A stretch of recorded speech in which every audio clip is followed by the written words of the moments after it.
Viva Maria Imaculada! Eu sou o Fábio de Jesus por Maria e esse é o canal Subindo a Montanha.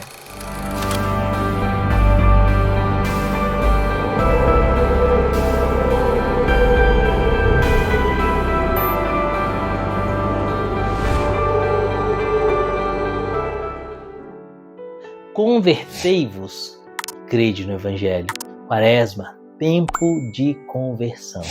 Queridos, hoje é dia 2 de março de 2024, é sábado. Estamos encerrando a segunda semana do tempo quaresmal. Amanhã é o terceiro domingo da Quaresma.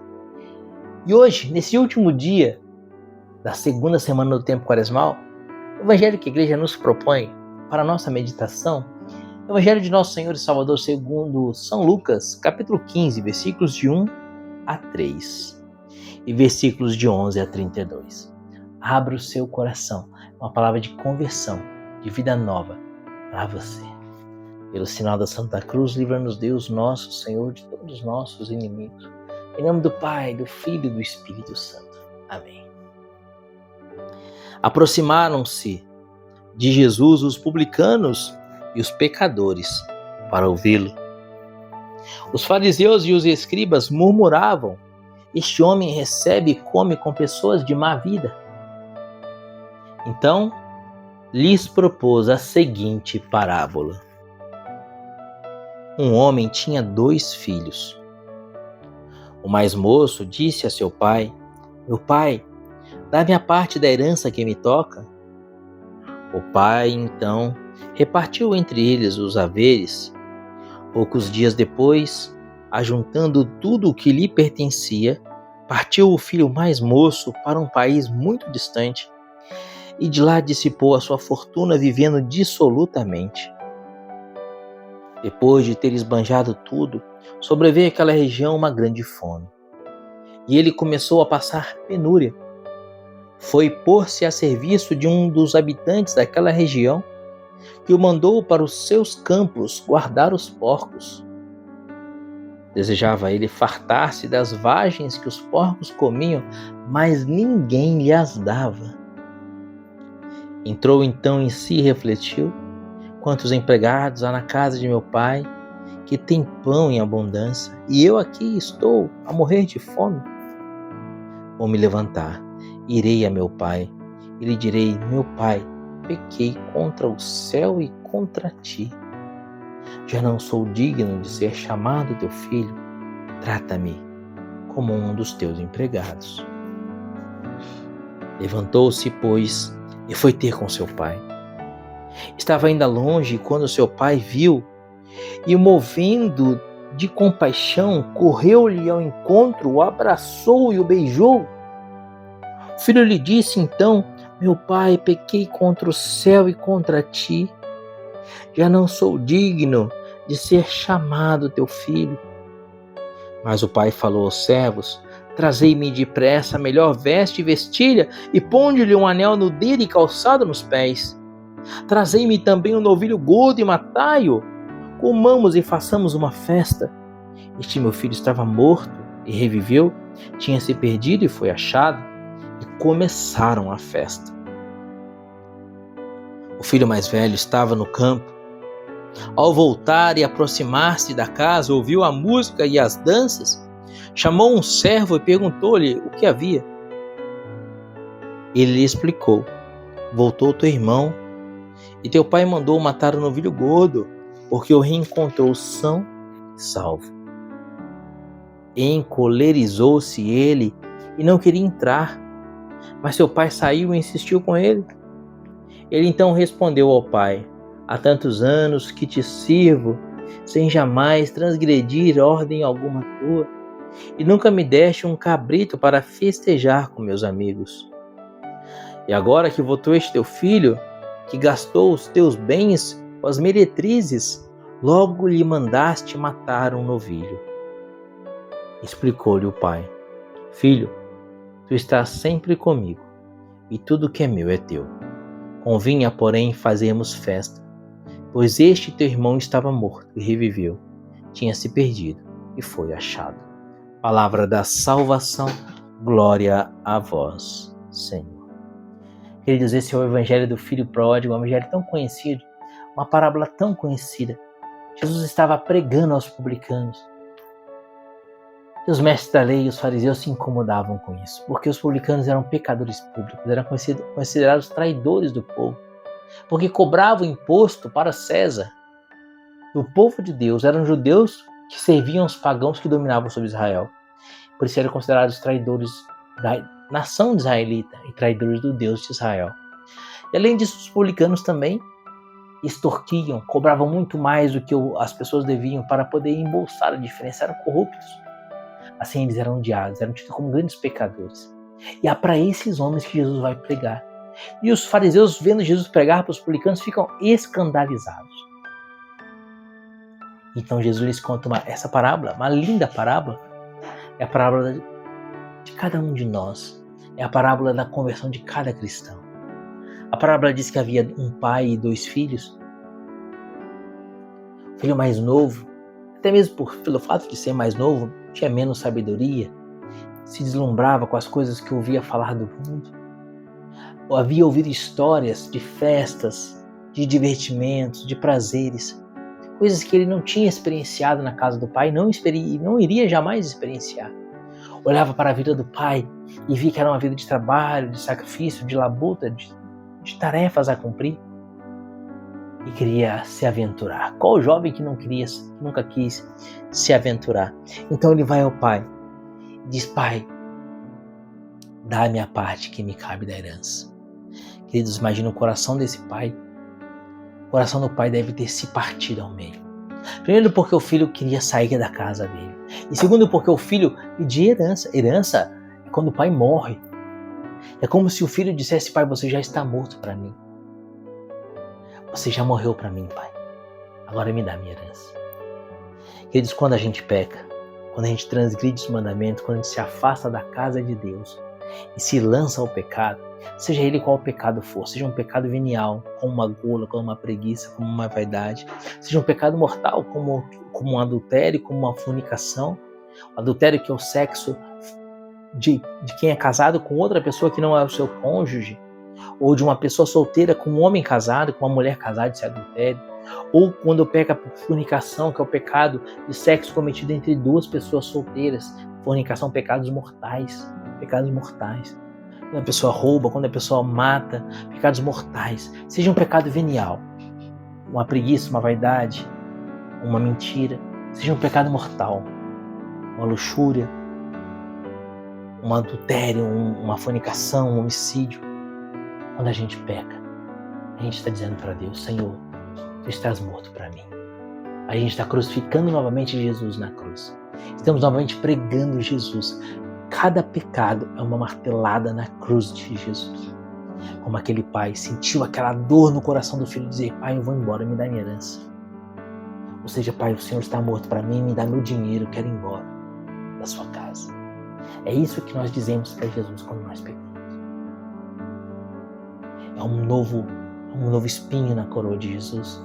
É novamente uma lança transpassando o seu peito. E o pai, que amava o filho, sabia que o filho, para amá-lo de verdade, não podia estar ali por obrigação. O pai queria o amor do filho, mas o amor autêntico, não o amor por obrigação. O pai então disse: está aqui, meu filho, a parte que te cabe da herança. Ele foi embora, foi para o mundo, gastou tudo, se enveredou numa vida de pecado, de bebedeiras, de festas, de orgias sexuais, de prostitutas. Perdeu todo o dinheiro. Perdendo dinheiro, perdeu também todos os amigos que ele havia feito no mundo. Começou a passar penúria, começou a passar fome. E foi trabalhar numa fazenda de porcos, para cuidar de porcos. Queridos, os porcos, para o judeu, é símbolo da imundície, ou seja, símbolo do pecado. Tanto é que o judeu não come carne de porco, porque o porco é um animal imundo, um animal que vive no pecado, mergulhado no pecado, na lama, símbolo do pecado. É um animal impuro. O judeu tem nojo de porco.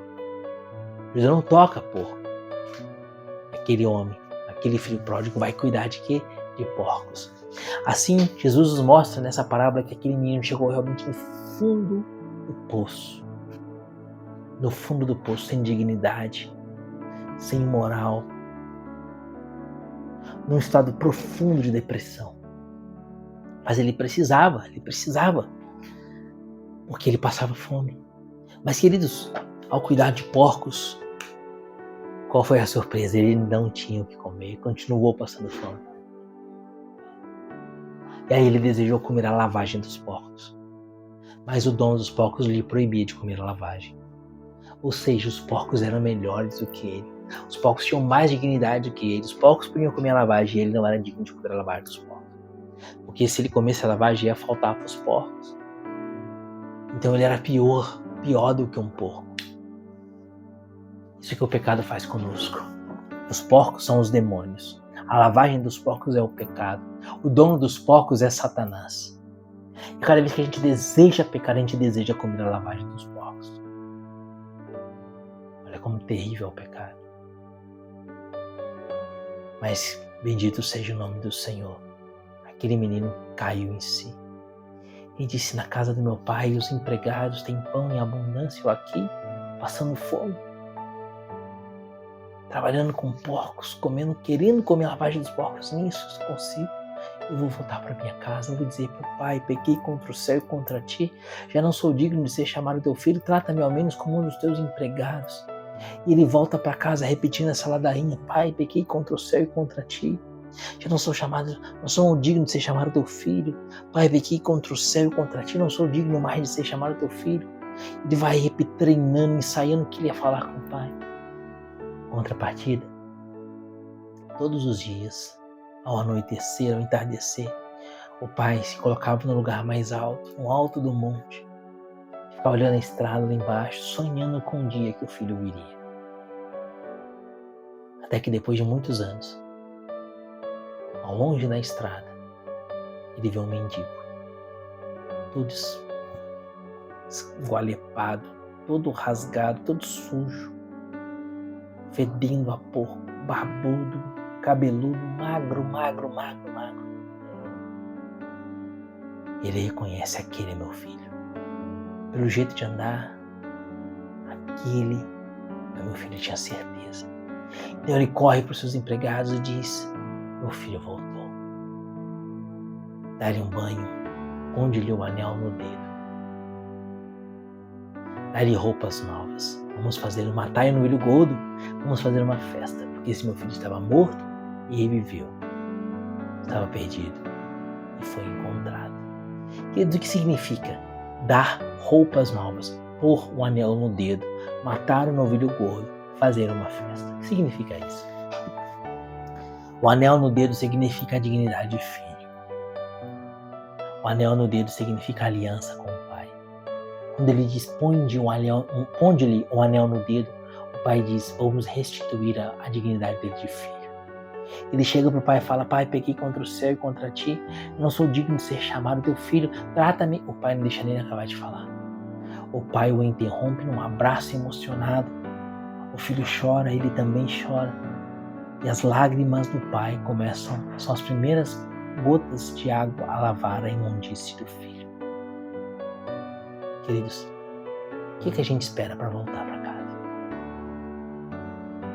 Cada vez que a gente diz: eu vou confessar o meu pecado, e vai diante do Padre, se confessa, faz uma boa confissão sacramental, somos o filho pródigo a voltar para casa. Diante desse evangelho de hoje, para terminar esse vídeo, eu só posso te dizer: volta para casa. Volta para casa. Há quanto tempo você não se confessa? É mandamento da igreja se confessar ao menos uma vez por ano. É o mínimo.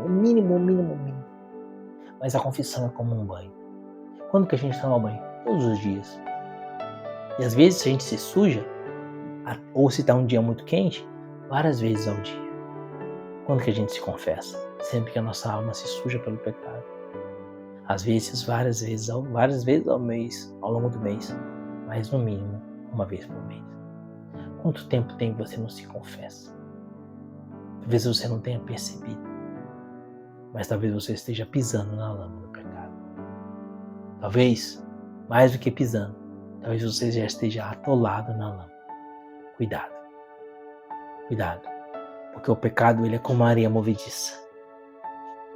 Quanto mais a gente vai se mexendo e avançando, mais a gente vai afundando. Então a pessoa começa a cometer uma mentira e não se importa de cometer mentira. E não liga de ofender a Jesus, de colocar um espinho na coroa de Jesus, na cabeça de Jesus. Não se importa. Isso é tibieza. Não ligar para cometer pecado venial é tibieza. E porque ela não liga, daqui a pouco de uma mentira, ela já começa com uma calúnia. Da calúnia ela já começa com uma luxúria. Da luxúria ela já começa com adultério. E aí por diante. Quando ela vê, já está afundada na lama, já está querendo comer lavagem de porcos. Por isso é preciso combater o pecado. Queridos, há quanto tempo você não se confessa? Pecado confessado, pecado apagado. O confessionário é o único tribunal no qual você se confessa culpado e sai absolvido. No confessionário, você antecipa o seu julgamento. Depois que a gente morrer, nós seremos julgados por Deus. Seremos julgados com justiça, a não ser que nós antecipemos esse julgamento para o confessionário. Aí seremos julgados com misericórdia. Hoje, volta para casa. Faz uma lista, pega um papel, escreve os teus pecados no papel, todos que você lembrar. Pensa nos 10 mandamentos e vai escrevendo os pecados que você cometeu contra os 10 mandamentos. Pensa nos 5 mandamentos da igreja e vai escrevendo os pecados que você cometeu contra os 5 mandamentos da igreja. Pensa nos 7 pecados capitais e vai escrevendo se você cometeu um dos 7 pecados capitais. Escreve os seus pecados numa folha de papel. Depois que você fizer essa